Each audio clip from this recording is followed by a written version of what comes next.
আমরাই বন জঙ্গলের ভিতর দিয়ে পাবনায় যাচ্ছি গুরু জেমসের দেখার জন্য। শুধু আমরা এখন এই নৌকাতে করে শিলাদহ ঘাট পার হব এবং আমাদের অটোটাও কিন্তু নৌকাতে করেই পার করানো হবে।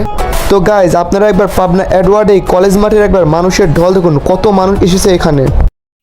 তো হেই গাইজ, আসসালামু আলাইকুম and welcome to my new blog. আজকে আমরা যাচ্ছি আলাউদ্দিন আহমেদ শিক্ষাপল্লী পার্ক এবং পাবনা এডওয়ার্ড কলেজ মাঠে। পাবনা এডওয়ার্ড কলেজ মাঠে আসছে জেমস এবং ঐশী, তার সাথে থাকছে ইমরানের মতো তারকা মানে গায়করা, শিল্পীরা। তো আমরা আলাউদ্দিন আহমেদ শিক্ষাপল্লী পার্ক থেকে তারপরেই কিন্তু পাবনা যাব এবং সকলকে জানাই শুভ নববর্ষ। এবং এই নববর্ষের দিনে আজকে আমরা যাচ্ছি ঘুরতে। তো চলুন এই ভিডিওটি উপভোগ করা যাক এবং ভিডিওটি ভালো লাগলে একটি লাইক করে আমাদের পাশেই থাকবেন। তো আমরা কিন্তু প্রথমেই চলে যাচ্ছিলাম আলাউদ্দিন আহমেদ শিক্ষাপল্লী পার্কে, তারপরে কিন্তু আমরা যাব পাবনা এডওয়ার্ড কলেজ মাঠে। সেখানে নাকি অনেক দ্রুত, নাকি অনেক তাড়াতাড়ি শুরু হয়ে যাবে তাদের শো, তাই আমরা অতি দ্রুত যাওয়ার চেষ্টা করব সেখানে। তো আমরা আলাউদ্দিন আহমেদ শিক্ষাপল্লী পার্কের সামনে যে দেখি তাদের রাস্তায় বেশ অনেক সুন্দরভাবে আলপনা আর্ট করেছিল, যেটা দেখতে কিন্তু অনেক সুন্দর লাগছিল এবং এখানে কিন্তু অনেক জমজমাটভাবে অনুষ্ঠানটি আয়োজন করা হচ্ছিল।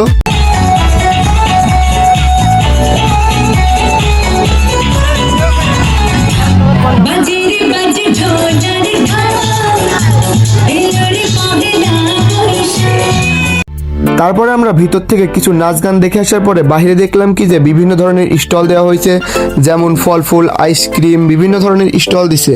এখন কিন্তু আমাদের হাতে সময় একদমই কম, আমরা এখন পাবনার উদ্দেশ্যে রওনা দিব, কারণ এডওয়ার্ড কলেজ মাঠে নাকি অনেক দ্রুত তাদের শোটি শুরু হয়ে যাবে, এজন্য অনেক দ্রুত এখান থেকে চলে যেতে হবে।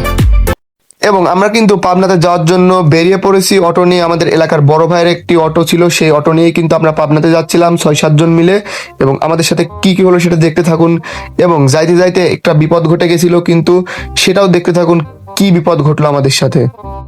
আমাদেরকে পাবনা এডওয়ার্ড কলেজ মাঠে যেতে হলে নৌকাতে করে অটো সহ আমাদেরকেও ওই পারে যেতে হবে, তারপরেই কিন্তু আমরা পাবনা এডওয়ার্ড কলেজ মাঠে যেতে পারবো। ইতিমধ্যে কিন্তু আমাদের নৌকাটি নদীর এপার থেকে ওপারে যাওয়ার জন্য নৌকাটি ছেড়ে দিয়েছে। অবশ্য নদীর ভিউটা কিন্তু দারুণ ছিল, এক কথায় অসাধারণ।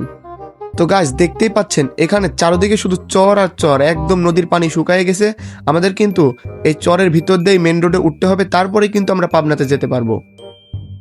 আমরাই বন জঙ্গলের ভিতর দিয়ে পাবনায় যাচ্ছি গুরু জেমসের দেখার জন্য, শুধু একটা গান শোনার জন্য, আর কিছু না। এই পদ্মা নদী পাড়ি দিয়ে আমরাই এরকম অটোতে করে আমরা যাচ্ছি পাবনায়। দেখা হচ্ছে পাবনাতে গিয়ে। আমি আগে আপনাদের বলছিলাম আমরা পাবনাতে যাইতে গিয়ে একটি সমস্যার সম্মুখীন হয়েছিলাম, সেটা হলো আমাদের অটো আর ঠিকভাবে চলতেছিল না। আর তখন ভাবতেছিলাম আমরা কি জেমসের দেখা পাবো, নাকি সে আমাদের যাওয়ার আগে স্টেজ থেকে নেমে যাবে। তো চলুন দেখা যাক কি হয়। তো কি আর করার, তারপরে আমরা মেকানিকের কাছে অটোটি ঠিক করতে দিয়ে যাই। তারপরে আমরা অন্য একটি অটো ধরে পাবনাতে চলে যাচ্ছিলাম। দেখুন তারপরে কি হয় আমাদের সাথে। তো গাইজ, আমাদের অটোটি নষ্ট হয়ে যাওয়ার কারণে আমরা আগে থেকে জানতাম আমরা অনুষ্ঠানটি প্রায় বেশিরভাগই দেখতে পারবো না। তাও আমরা সেখানে গিয়ে দেখলাম কি জেমস আমাদের গুরু সেখানে গান গাইতেছিল। আমরা যে কয়টা গানই ভিডিও করতে পারছি আমরা সে কয়টা আপনাদেরকে দেখাবো, কারণ আমরা গিয়েছিলাম প্রায় 11:40 এরকম বেজে গেছিলো আমাদের ওখানে যাইতে যাইতে। তা এটার জন্য খুবই দুঃখিত।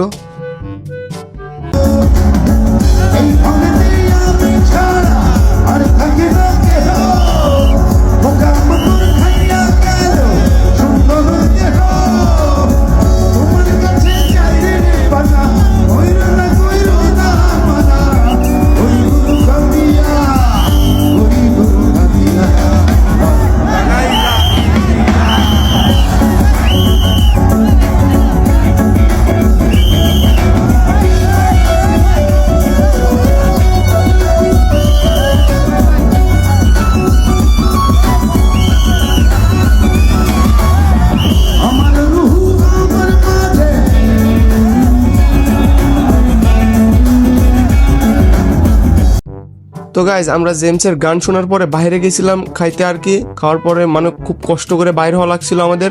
তারপরে 1-1.5 ঘন্টা পর আমরা আবার আসি ওইখানে। আসার পরে আমরা ওখান থেকে কিছু ফটোশ্যুট করে দেন ওখান থেকে চলে যাই। ওখান থেকে আসার পরেও কি কোনো শান্তি আছে নাকি? এখানে এসে দেখি এখনো আমাদের অটোটি মানে ঠিক করা হয় নাই, এখনো ঠিক করতে নাকি 1 থেকে আধা ঘন্টার মতো সময় লাগবে। তো আর কি আর করার, আমরা ওখানে অপেক্ষা করতেছিলাম। বাবু বল বল, আমরা সেই দেখো এই রোডটা কেউ আসলে বুঝতে পারবে না এই রোডটা কোথায়। আমরা সেই আইজি পাবনা মেন্টালে, আর সেই সৌন্দর্য, এক মনোরম পরিবেশ, চারিদিকে একদম সুন্দর জায়গা, দেখেছিস? মানে ঢালে ভিডিও কর, ঢালে ভিডিও কর। আমরা আজ কুষ্টিয়ার সেই পাগল গাড়া দেখতে কুষ্টিয়া থেকে পাবনা হাজির। আমাদের অটো খরচ হয়েছে 2500 টাকা, আর মাত্র অটো 7টি লাগেতে 1500 টাকা। আমরা ঠিক যেভাবে নৌকা পার হয়ে পাবনাতে গিয়েছিলাম, ঠিক একইভাবে আমরা আবারও নৌকা পার হয়ে আমাদের কুষ্টিয়া জেলাতে ফিরে আসছিলাম। খুব অসাধারণ একটি মুহূর্ত ছিল। তো গাইজ, আজকে আমাদের এই ভিডিওটা এই পর্যন্তই ছিল। ভিডিওটা যদি একটু ভালো লেগে থাকে ভিডিওটি লাইক এবং একটি কমেন্ট করে জানিয়ে দেবেন ভিডিওটি কেমন হয়েছে। আশা করি আপনারা আমার চ্যানেলটা সাবস্ক্রাইব করে পাশেই থাকবেন আমার।